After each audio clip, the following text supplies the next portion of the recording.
कालीहाटमा पाउनुहुने समस्त विद्यार्थी तथा यहाँका शिक्षकहरूलाई म मसुद आलम यहाँ मदरसा अनवारुल इस्लामको प्रवक्ता र हाम्रा यस मस्जिदका धर्मगुरु समुन जकरिया साहब दुवैजनाले र अन्य हाम्रा यहाँका मस्जिदका जिम्मेवार इकरामुल हुसैनको तर्फबाट पनि तपाईँ सबैलाई स्वागत गर्न चाहन्छु र खुशामदीद भन्न चाहन्छु।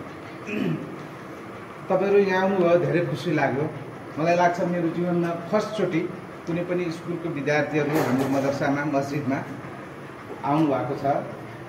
हाम्रै यही समाजका धेरै टाढा पनि हैनन्, यही एरियाका बालबालिका होलान् हैन। यो मदरसाको विषयमा, मस्जिदको विषयमा र इस्लाम सम्बन्धी जे कुराहरू पनि तपाईहरुको मनमा छ भने तपाईहरुसँग हामी सुन्नेछौँ हैन। तपाईहरुसँग कुनै प्रश्न छ भने याद गरेर राख्नु होला। अहिले अर्को सेसनमा त्यसको जवाब क्लियर हामी गरौँला। सबभन्दा पहिला परिचयको कुराहरू चाहिन्छ। परिचय गरौँ हैन। मेरो नाम मोहम्मद मसुद आलम, घर चाहिँ यही रानी मिल सिटी ब्राह्मण कार्यालय 15। म यो मदरसा अनवारुल इस्लामको दासमा छ। उहाँ चाहिँ समुन जकरिया उहाँको नाम हो।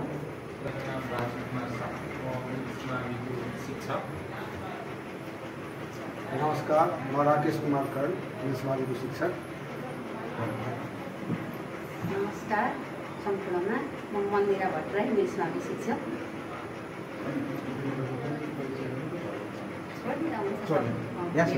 फर्स्ट चरणमा हामी के भन्दैछौँ भने हाम्रो शेड्युल के भन्दैछ भने पहिला चाहिँ यो मस्जिद मुस्लिमहरूको भित्र छिर्दा चाहिँ के हुन्छ, कसरी त्यो नमाजको प्रक्रिया सुरु हुन्छ त्यो म उ गरेर बताउँछु। त्यस पछाडि यता ल्याउँछु अरू कुराहरू छ।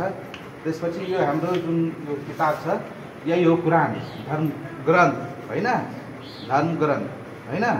यसकै आधारमा हाम्रो पूजा जति पनि हुन्छ कार्यक्रम, नमाजको, रोजा भने व्रत, त्यस पछाडि विवाह, सम्बन्ध विच्छेद, लेनदेन सब यसकै आधारमा हुनुपर्छ हाम्रो उसले भन्छ हैन।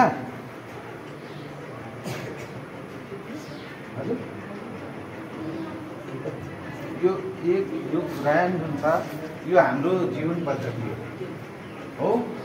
यो कुरान हाम्रो विश्वास अनुसार आकाशबाट ईश्वरले यो धरतीको लागि अवतरण गर्नुभएको छ र हाम्रो जुन अन्तिम सन्देशटा हजरत मोहम्मद सल्लल्लाहु अलैहि वसल्लम जसलाई हामी नबी भन्छौँ, उहाँको मार्फत हामीलाई प्राप्त भएको छ। यसमा यो किताबमा तपाईलाई क्रिस्चियनहरूको जुन कुराहरू छ, जुन बाइबलमा लेखिएको कुरा छ त्यो पनि छ। यसमा यीशु ख्रिस्टको कुरा छ, उहाँको आमाको नाम मरियम हो, उहाँ कसरी जन्मिनु भयो, उहाँलाई के कुराहरू त्यो जमानामा पनि जुन लागू थियो त्यो कुरा पनि यसमा छ। त्यस पछाडि महिलाहरूको अधिकारको सम्बन्धमा पनि यसमा लेखिएको कुराहरू छ।